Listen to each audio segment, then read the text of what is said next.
Welcome to our channel. నేను యజ్ఞమూర్తి. మాజీ ముఖ్యమంత్రి వైఎస్ జగన్మోహన్ రెడ్డి రూటు మార్చారా? ఇప్పటిదాకా తమ ఓటమికి ఏదైతే ఆ కారణాలని అన్వేషించకుండా రకరకాల తమ ఓటమికి పలానాది ఈవీఎంలు ట్యాంపరింగ్ అన్నట్టు ఇంకోటి అన్నట్టు ఇట్లా దాన్ని డైవర్ట్ చేసే ప్రయత్నం చేసినటువంటి అధినేత ఇప్పుడు పులివెందులకు వెళ్ళి అక్కడ కార్యకర్తను కలవటం, అలాగే తమ ఓటమికి కారణాలని వాళ్ళు ఏం చెప్తారో వినటం, ఈ పనులు చేస్తున్నారా? కొన్ని రిపోర్ట్ల ప్రకారం ఆయన కొంత ఆత్మ పరిశీలనలోకి లేకపోతే కార్యకర్తలని దిగువ స్థాయి క్షేత్రస్థాయిలో కార్యకర్తలను కలవాలని చెప్పేసి నిర్ణయించుకున్నారని చెప్పేసి తెలుస్తూ ఉంది. ఆయన క్యాంప్ కార్యాలయం ఏదైతే ఉందో పులివెందుల్లో అక్కడ కొంతమంది ఆల్రెడీ కలిశారని చెప్తున్నారు. ఈ విషయాన్ని మనతో మాట్లాడటానికి చర్చించడానికి మన ముందు ఇప్పుడు సీనియర్ జర్నలిస్ట్ విశ్లేషకులు జగదేవ్ ఉన్నారు. జగదేవ్ గారు సార్, సో జగన్ అంటే మనం చూసాం, మనం 10 ఏళ్ల నుంచి జగన్ అనే వ్యక్తిని గమనిస్తూ ఉన్నాం. మనందరికీ తెలిసింది ఏంటంటే ఆయన ఏమైతే అనుకుంటారో అదే చేస్తూ ఉంటారు, ఎవరి మాట వినరు అంటారు. లేదు సజ్జల రామకృష్ణారెడ్డో కొంతమంది లేదా విజయసాయిరెడ్డో, ఒకప్పుడు మనకు తెలుసు విజయసాయిరెడ్డి లీగల్ అడ్వైజర్గా ఒకప్పుడు ఉండేవాళ్ళు. సో వీళ్ళు ఏదైతే చెప్తారో దాన్నే ఫాలో అవుతూ ఉంటారు. వాడిచ్చిన స్క్రిప్టే ఈయన చెప్తూ ఉంటారు బయట కూడా అని చెప్పేసి వినిపిస్తూ వచ్చాయి. ఇప్పుడు పర్టికులర్గా మీరు గమనిస్తే విజయసాయిరెడ్డి కానివ్వండి, సజ్జల రామకృష్ణారెడ్డి కానీ వాళ్ళ వాయిస్ అసలు వినిపించట్లే మనకి. ఆయన పక్కన కూడా వాళ్ళు కనిపించట్లే. మనం చూసాం, ఆయన బయటకు వచ్చినప్పుడు కూడా ఒక బొత్స సత్యనారాయణ ఈవెన్ బొత్స సత్యనారాయణ గారు ఉన్నారు, అట్లాగే అంబటి ఉన్నారు, అవినాష్ రెడ్డి, వీళ్ళు మాత్రమే కనిపిస్తున్నారు. సో మిగతా వాళ్ళు ఎవరైతే వాయిస్ గట్టిగా వినిపించేవాళ్ళు, ఆయన ముఖ్యమైన సలహాదారు ఎవరు ఉండేవాళ్ళు, వాళ్ళు కొంచెం దూరమయ్యారా అనే కొన్ని సందేహాలు అయితే వచ్చినాయి. ఇప్పుడు పులివెందుల ఈయన 2 రోజుల నుంచి పులివెందులో ఉన్నారు. సో కార్యకర్తలని కలుస్తున్నారు, వాళ్ళకి భరోసా ఇస్తున్నారు, మీకు అండగా మేము ఉంటామని చెప్తున్నారు అని చెప్పేసి ఇలాంటి వార్తలు వస్తున్నాయి. నిజమే అంటారా? నిజంగానే ఆయనలో అంటే జనంతో మమేకం కావాలి, మార్పు కావాలని నిజంగానే ఆయన భావిస్తున్నారా? మార్పు మేబీ అది తెలియదు, కానీ గడిచిన 20 రోజుల్లో ఇది 3వసారి ఆయన నియోజకవర్గం పర్యటించడం వెళ్ళడం, ఆయన సొంత నియోజకవర్గానికి. ఇప్పుడంటే తండ్రి గారి కార్యక్రమం అఫ్కోర్స్ ఈరోజు ఆయన జన్మదినం వేడుకలు, జయంతి వేడుకలకు సంబంధించి.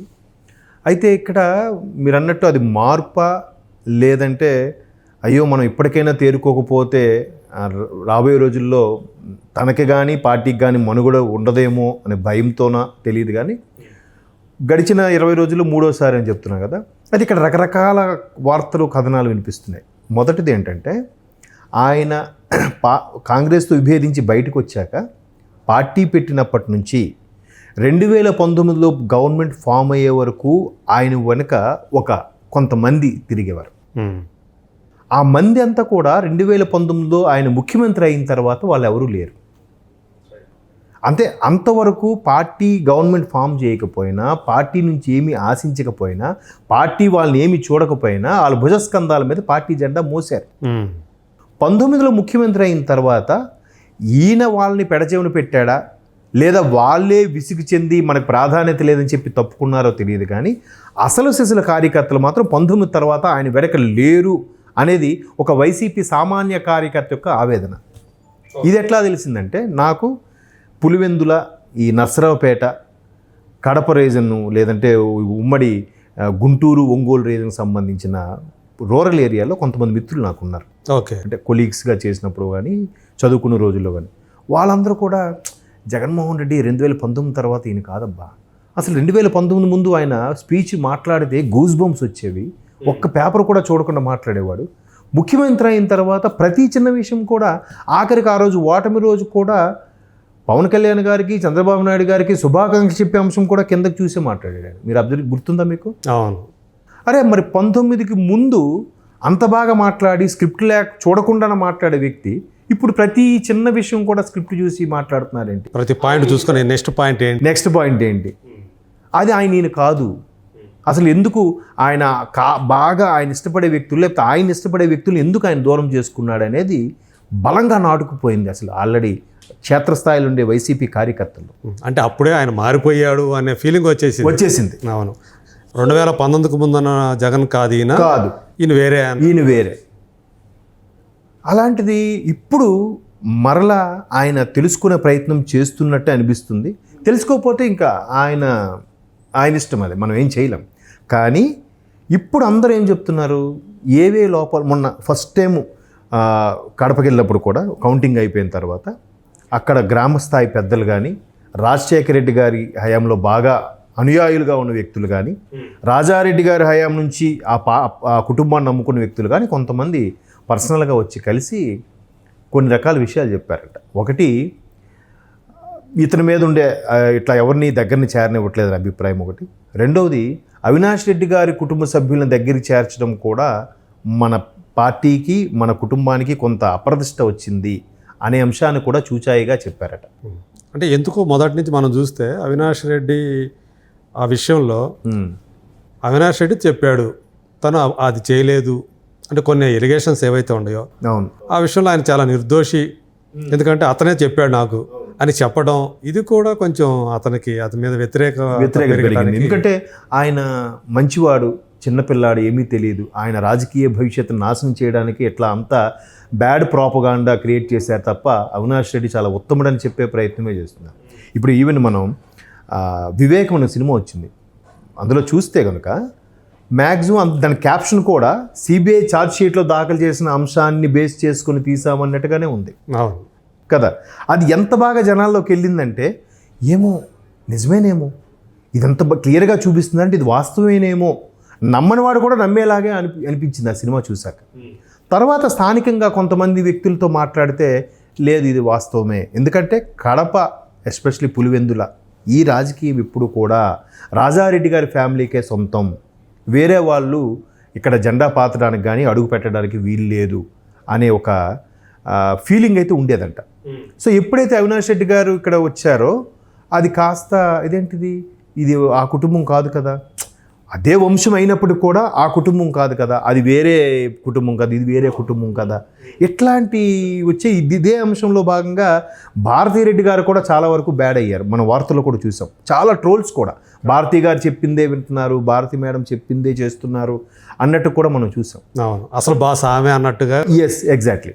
సో వీటన్నిటిని బేరీజ్ వేసుకొని మరి ఆయనకి ఈ ఎవరైతే పులివెందుల పెద్దలు ఆయన పర్సనల్గా కలిసి చెప్పారో ఆయన కూడా ఒక్కసారిగా ఆలోచించడం ప్రారంభించాడట.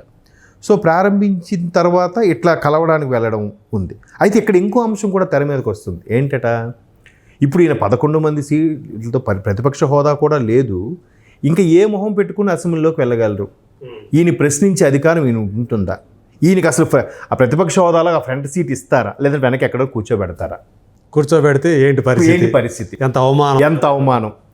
అట్లాంటివన్నీ తప్పించుకోవడానికి అవినాష్ రెడ్డి గారి చేత రాజీనామా చేయించి ఎంపీగా ఈయన కేంద్రంలోకి వెళ్ళిపోతే ఫర్దర్గా ఇక్కడ గవర్నమెంట్ లేదు, అక్కడ కూడా ఎన్డీఏలో ఈ రెండు ఉన్నాయి కాబట్టి రేపు పొద్దున ఈయన అరెస్ట్ అంశం కూడా ఏదైనా తెర మీదకి వస్తే కేంద్రంలో ఉంటే ఒక ఎంపీగా ఉంటే పెద్దలను కలవచ్చు, లాబింగ్ చేసుకోవచ్చు, అంటే ఢిల్లీలో ఎక్కువ కాలం గడిపే అవకాశం ఉంటుంది, తన పనులు ఏమైనా చక్కదిద్దుకోవడానికి ఛాన్స్ ఉంటుంది, లాబింగ్ కూడా చేసుకోవచ్చు అనే ఆలోచనలో కూడా ఉన్నట్టున్నారు అన్నట్టుగా వార్తలు వినిపిస్తున్నాయి. మేబీ చెప్పలేం, ఎందుకంటే రెగ్యులర్గా ఆయన కడప వెళ్తున్నారనంటే ఇప్పుడు మీరు అన్నట్టు ఆయన రియలైజ్ అయ్యి అందరినీ దగ్గర చేర్చుకునే అంశం అయితే ఒక కడపకే వెళ్ళక్కర్లే, రాష్ట్ర వ్యాప్తంగా తిరగాలి కదా. ఎక్కడెక్కడ ఓటమి పాలయ్యారో, ఎక్కడెక్కడ మొత్తం ఆ 11 అసెంబ్లీ స్థానాలు తప్ప మిగతా 164 స్థానాల్లో కూడా తిరగాల్సిన పరిస్థితి ఆయన, ఎందుకు ఓడిపోయామని. అలా కాకుండా ఓన్లీ కడపకే వెళ్తున్నారంటే ఈ ఎంపీ అంశం ఏదైతే ఉందో, ఎంపీగా పోటీ చేస్తారు, బై ఎలక్షన్కి వెళ్తారనే అంశం కూడా నిజమేనేమో అనిపిస్తుంది.